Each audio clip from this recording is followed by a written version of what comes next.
Hi everyone, good morning. Online वालों को भी गुड मॉर्निंग। क्या पढ़ा रहे थे? और गुलाम वंश तो पढ़ा ही रहे थे। गुलाम वंश में नासिरुद्दीन महमूद के बारे में शायद बताया था मैंने पिछले क्लास में। आप लोगों ने पिछले क्लास में जाना कि 1246 से 1265 तक दिल्ली सल्तनत पर नासिरुद्दीन महमूद का क्या रहा? शासन रहा। किस प्रकार बलबन की सहायता से उसने दिल्ली सल्तनत पर शासन किया। और आप सभी यह भी जान रहे हो कि वह एक महान संत शासक था, अर्थात उसने अपने समय में कोई भी ऐसे कार्य नहीं किए जो विवादास्पद है ना। उसके पश्चात यानी नासिरुद्दीन महमूद के मृत्यु के पश्चात दिल्ली सल्तनत की गद्दी पर बलबन बैठा। बलबन क्यों बैठा? क्योंकि नासिरुद्दीन महमूद का कोई उत्तराधिकारी नहीं था, उसका कोई पुत्र नहीं था। पुत्र नहीं होने के कारण गयासुद्दीन बलबन दिल्ली सल्तनत की गद्दी पर बैठा। 1200 बहुत से विद्वानों का मानना है कि उसने 1265 से शासन स्टार्ट किया, कुछ का मानना है कि 1266 से स्टार्ट किया। तो चलिए 1266 से ही हम लेते हैं। बलबन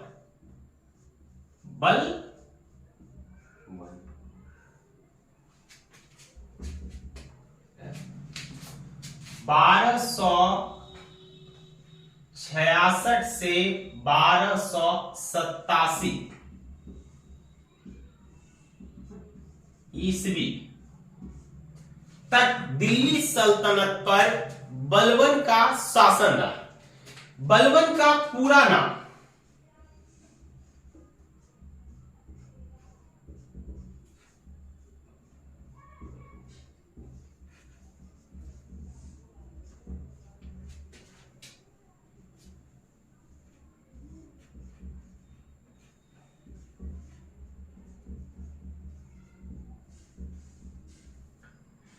गयासुद्दीन बलबन था। बलबन का पूरा नाम गयासुद्दीन बलबन था। बलबन का जन्म 1206 में तुर्किस्तान में हुआ था। बलबन का जन्म कहां हुआ? 1206 में तुर्क प्रदेश में हुआ और उसके पिता एक बड़े सरदार थे।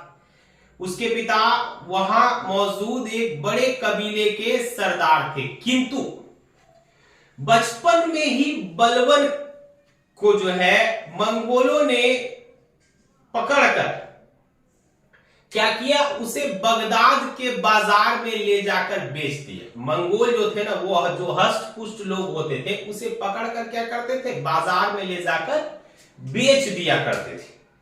वे गुलामों की खरीद और बिक्री करते थे। तो बलबन को भी उन्होंने क्या किया? पकड़ लिया और पकड़कर कहां बेच दिया? ले जाकर बगदाद में। कहां बेच दिया? बगदाद में। कब जन्म हुआ बलबन का? 1206 में। जन्म 1206 और ले जाकर कहां बेच दिया मंगोलों ने इनको? बगदाद में। किसके पास? ख्वाजा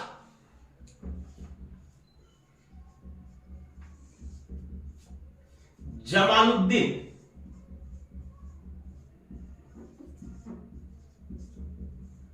बगड़ा, इनके पास ले जाकर बेच दिया। इन्होंने क्या किया? ये बलबन को लेकर दिल्ली आए और दिल्ली बलबन के साथ यह और बहुत से गुलामों को लेकर दिल्ली आए। 1229 में इसने जो है बलबन को क्या कर दिया? इल्तुतमिश के हाथों बेच दिया। इल्तुतमिश ने इसको जो है बलबन को अपने यहां सब सर्वप्रथम पानी ढोने के काम में रखा।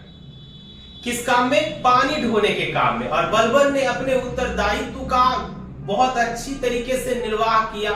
उसके कार्य कुशलता को देखकर इल्तुतमिश उससे प्रभावित हुए। इल्तुतमिश क्या हुए? उससे प्रभावित हुए। इल्तुतमिश ने उसे अपना जो है खासदार नियुक्त कर दिया। किस पद पर नियुक्त किया इल्तुतमिश ने उसे? खासदार। खासदार को ही वर्तमान समय में हम लोग पीए कहते हैं, पर्सनल असिस्टेंट। जो व्यक्ति आपके प्रत्येक कार्य में अपना एक बहुमूल्य योगदान देता हो ना, उसे ही हम खासदार कहते हैं। तो इल्तुतमिश ने बलबन को किस पद पर नियुक्त किया? तो खासदार के पद पर नियुक्त किया, खासदार के पद पर नियुक्त किया। किंतु 1232 में ग्वालियर विजय, जब इल्तुतमिश ने ग्वालियर को जीता,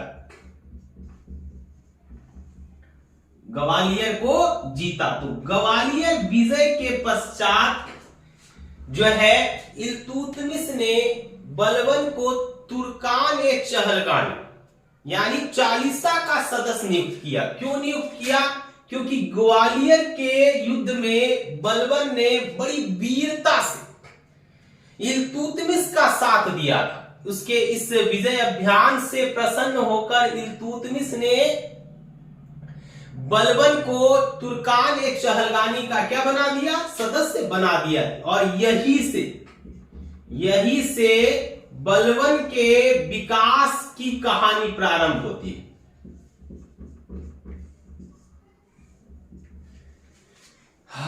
यहीं से बलबन के विकास की कहानी क्या होती है? प्रारंभ होती है। अब इसके पश्चात रजिया के समय में, जब रजिया दिल्ली सल्तनत की शासिका बनी, तो रजिया ने इसे अमीर-ए-आखूर या अमीर-ए-शिकार के पद पर नियुक्त किया। रजिया के पश्चात अलाउद्दीन मसूद शाह के समय में बलबन जो है उसे अमीर-ए-हाजिब का पद मिला। रजिया के समय में इसे कौन सा पद मिला? रजिया के समय में इसे पद मिला अमीर-ए-शिकार।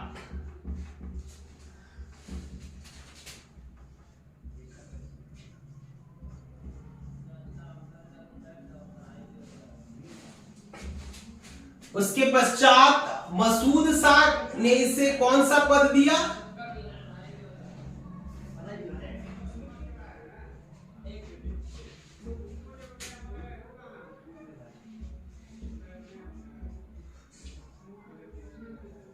अमीर-ए-हाजिब।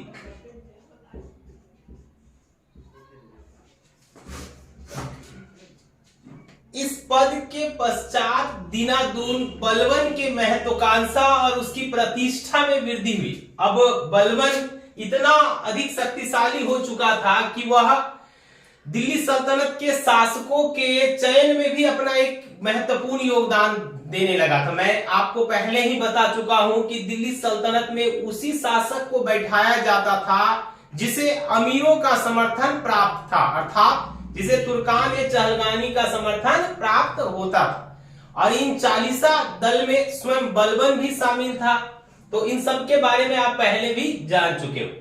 अब इसके पश्चात जो है बलबन ने मसूद शाह को गद्दी से हटाकर नासिरुद्दीन महमूद को दिल्ली का सुल्तान बनाया। आप जानते हो कि इसी उपलक्ष्य में नासिरुद्दीन महमूद ने बलबन को उलुग खा की उपाधि से विभूषित किया, उलुग खा, और अमीर-ए-मामेलकत की उपाधि से क्या किया? उसको सम्मानित किया। महमूद को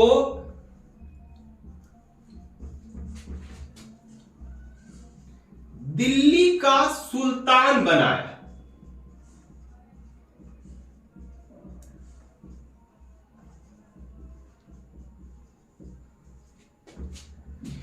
इसके शासन के पश्चात 1266 में बलबन दिल्ली का शासक बना। क्यों बना? आप लोग जानते हैं कि क्योंकि नासिरुद्दीन महमूद की अपनी कोई संतान नहीं थी। अपनी कोई संतान नहीं होने के कारण बलबन नासिरुद्दीन महमूद के उत्तराधिकारी के रूप में दिल्ली सल्तनत की गद्दी पर बैठा। उसके पश्चात उसने अनेक कार्य किए जो महत्वपूर्ण है, जिसके कारण गुलाम वंश अपने आप में जो है जाना जाता। आप लोग यह भी जानते हैं कि स्वयं बलबन भी एक इलवारी तुर्क था वह भी इल्वारी तुर्क था। जिस प्रकार इल्तुतमिश इल्वारी तुर्क था, उसी प्रकार बलबन भी एक इल्वारी तुर्क था। उसका संबंध भी तुर्क प्रदेश से ही था, जहां से कुतुबुद्दीन ऐबक भारत आया था। और आप यह भी जानते हैं कि इस वंश के 3 प्रमुख शासक कुतुबुद्दीन ऐबक, इल्तुतमिश और बलबन तीनों ही गुलाम थे, जिस कारण से हम इस वंश को गुलाम वंश या दास वंश के नाम से भी जानते हैं। सुल्तान बनते ही उसने सर्वप्रथम प्रशासनिक सुधार से संबंधित कार्य किए। क्यों? क्योंकि बलबन के पूर्व दिल्ली सल्तनत की जो प्रशासनिक व्यवस्था थी ना, वो पूरी तरह से बर्बाद हो चुकी थी। और इस प्रशासनिक व्यवस्था को बर्बाद करने में सबसे बड़ा योगदान तुर्कान-ए-चहलगामी का था। बलबन इस चीज को जान रहा था। उसने अपने समय में दिल्ली पर 5 शासकों को शासन करते देखा और उसे पता था कि दिल्ली सल्तनत या दिल्ली की प्रशासनिक व्यवस्था की सबसे बड़ी बाधा तुर्कान-ए-चहलगामी है। इसलिए उसने सर्वप्रथम इन तुर्कान-ए-चहलगामी के सदस्यों को एक तरफ से ये कहिए कि मारना स्टार्ट किया। बड़ा साजिश के तहत उसने सभी सदस्यों को एक करके मरवा दिया, जिसमें उसका एक चचेरा भाई शेर खां भी शामिल था, जो एक योग्य सेनापति था। उसी की सहायता से बलबन ने मंगोलों को युद्ध में परास्त किया था। लेकिन बलबन को पता था कि अगर वह इसी तरह से अपनी महत्वाकांक्षा और प्रतिष्ठा बढ़ाता रहा तो एक दिन वह स्वयं को दिल्ली सल्तनत का क्या घोषित कर लेगा? सुल्तान घोषित कर लेगा। इसलिए उसने शेर खां को विष दिलवा कर क्या किया? मरवा दिया। उसके पश्चात दिल्ली एक एक करके उसने दिल्ली के जितने भी तुर्कान-ए-चहलगामी थे, यानी 40 के सदस्य थे, सबको छोटे छोटे आरोपों के लिए उसने कठोर कठोर दंड देकर क्या किया? मरवा दिया। तो इस तरह से उसके सामने जो सबसे बड़ी समस्या थी ना, तुर्कान-ए-चहलगामी, अब वो समाप्त हो चुका था। उसने देखा था तुर्कान-ए-चहलगामियों के कारण कई शासक सही ढंग से शासन नहीं कर पाए थे। रजिया के पतन में सबसे बड़ा योगदान तुर्कान-ए-चहलगामी का, बहराम शाह के पतन में सबसे बड़ा योगदान तुर्कान-ए-चहलगामी का। इसलिए सर्वप्रथम उसने इसी को क्या किया? समाप्त कर दिया। अर्थात हम कह सकते हैं कि बलबन के समय में दिल्ली की जो सबसे बड़ी समस्या थी ना, जिसे इल्तुतमिश ने स्थापित किया था, अब वो समाप्त हो चुका था। इसके पश्चात सर्वप्रथम उसने प्रशासनिक व्यवस्था को मजबूत बनाया। उसका मानना था कि राजा में ईश्वर के प्रतिनिधित्व का गुण पाया जाता है, यानी ईश्वर ने राजा को इस संसार में जनता का प्रतिनिधित्व करने के लिए भेजा है। और इसी कारण से उसने कई उपाधियां धारण की। जैसे उसने अपने आप को जिल्ले इलाही कहा, स्वयं को उसने ईश्वर का दूसरा दूत कहा। हजरत मोहम्मद साहब के बाद कहा कि राजा या सुल्तान ही संसार का सबसे प्रमुख व्यक्ति होता है। उसके इन तथ्यों से दिल्ली की प्रजा में एक विशेष प्रकार की भावना बैठ गई। हालांकि वह एक नेक दिल इंसान था, वह न्यायप्रिय शासक था, लेकिन उसने अपने शासन के तौर तरीकों में काफी कठोरता का क्या किया? पालन किया। उसने सिजदा और पैबोस, सिजदा एवं पैबोस की प्रथा प्रारंभ की। ये दोनों एक तरह से कहिए तो राज दरबार के तौर तरीके थे। सिजदा का तात्पर्य जैसे होता है ना, साष्टांग दंडवत प्रणाम, झुककर लेटकर प्रणाम करना। आप लोगों ने देखा होगा बहुत सारे, जैसे हिंदू धर्म में बहुत बार ऐसा होता है कि लोग लेट जाते हैं प्रणाम करने के लिए। बिल्कुल उसी प्रकार की प्रणाली या प्रथा को जो है सिजदा कहा जाता था, और राज दरबार में यह प्रथा अनिवार्य कर दिया गया। अर्थात राज दरबार में जब भी कोई नया व्यक्ति प्रवेश करता था तो उसे दंडवत प्रणाम करना होता था। किसको? सुल्तान को। ऐसा बलबन ने क्यों किया? क्योंकि वह अपनी शक्ति को दर्शाना चाहता था। वह प्रजा के मन में, सेनापतियों के मन में और अपने मंत्री परिषद के मन में भय उत्पन्न करना चाहता था। वह चाहता था कि तमाम प्रशासनिक अधिकारी सुल्तान का सम्मान करे। उसके बाद पैबोस की प्रथा उसने प्रारंभ की। पैबोस का संबंध चरण स्पर्श से। जब भी कोई नया अधिकारी या नया व्यक्ति राज दरबार में प्रवेश करता था तो उसे सर्वप्रथम राजा के चरण स्पर्श करने होते थे, जिसे पैबोस कहा गया। उसके पश्चात बलबन के बहुत सारे कार्य हैं जो विवादास्पद है, जैसे वह बड़ा क्रूर प्रवृत्ति का था। एक बार बंगाल के शासक तुगड़िल खां ने जब बगावत किया तो बड़ी निर्दयता से उसने तुगड़िल खां का जो है विरोध समाप्त किया। उसने बार बार तुगड़िल खां के विरोध के पश्चात अपने बहुत से सेनापतियों को सामना करने के लिए भेजा, किंतु उसके अधिकांश सेनापति इसमें असफल हुए। अंततः उसने अपने पुत्र बुगरा खां एक विशाल सेना के साथ कहां भेजा, तो बंगाल पर अधिकार करने के लिए भेजा। अंततः बुगरा खां इसमें सफल हुआ और उसने तुगड़िल खां को क्या किया, युद्ध में परास्त कर दिया। इस बार बड़ी निर्दयता से उसने क्या किया, तुगड़िल खां के सहयोगियों को मरवा दिया। उसने नगर में 2 किलोमीटर तक लकड़ी के तख्ते लगवाए और उन लकड़ी के तख्तों में जो है उनके सभी सैनिकों और उनके सहयोगियों को कील से ठोकवा दिया। अब आप कल्पना कर सकते हो कि बलबन कितना निर्दयी था।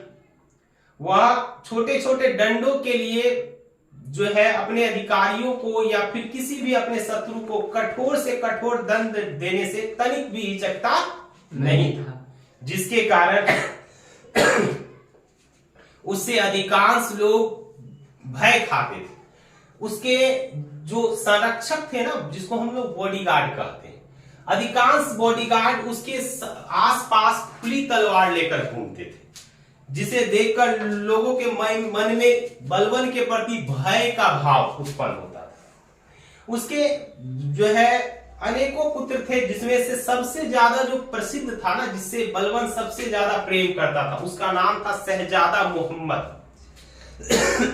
शहजादा मोहम्मद किंतु मंगोलों के विरुद्ध युद्ध लड़ते हुए 1285 में शहजादा मोहम्मद शहीद हो गए। मंगोलों से लोहा लेते हुए जो है उनका पुत्र शहजादा मोहम्मद शहीद हो गया, जिसके कारण बलबन ने उन्हें शहीद आजम की उपाधि दी, है ना। उसके मृत्यु के पश्चात बलबन ने उसे शहीद आजम की उपाधि दी। उसका दूसरा पुत्र बुगरा खां, जिसे उसने बंगाल की इक्तेदारी सौंपी थी, बंगाल की इक्तेदारी सौंपते समय उसने अपने पुत्र बुगरा खां को समझाया था कि वह सुल्तान के प्रति सदैव वफादार रहेगा, वह कभी भी सुल्तान के विरुद्ध विद्रोह नहीं करेगा।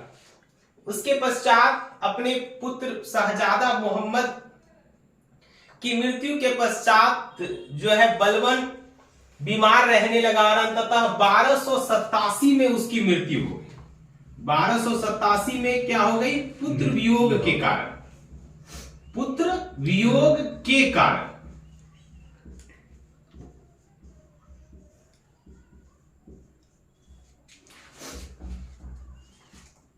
उसकी मृत्यु हो गई।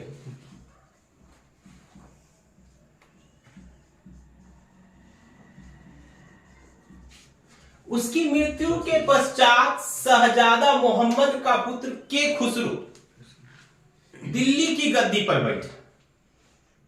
खुसरो के बाद बुगरा खां का पुत्र केकुबाद दिल्ली सल्तनत का शासक हुआ और केकुबाद के पश्चात जो है केकुबाद के 3 वर्षीय पुत्र क्यूमर्स को दिल्ली सल्तनत की गद्दी पर बैठाया गया, जिसके संरक्षक जलालुद्दीन खिलजी ने उसकी हत्या कर दी और स्वयं दिल्ली सल्तनत का सुल्तान बन गया। उसने जिसकी चर्चा मैं आप लोगों के समक्ष अगले क्लास में करूंगा। तो आज फिलहाल यहीं तक रहने देते हैं, इसके आगे हम लोग जानेंगे कब, नेक्स्ट क्लास में।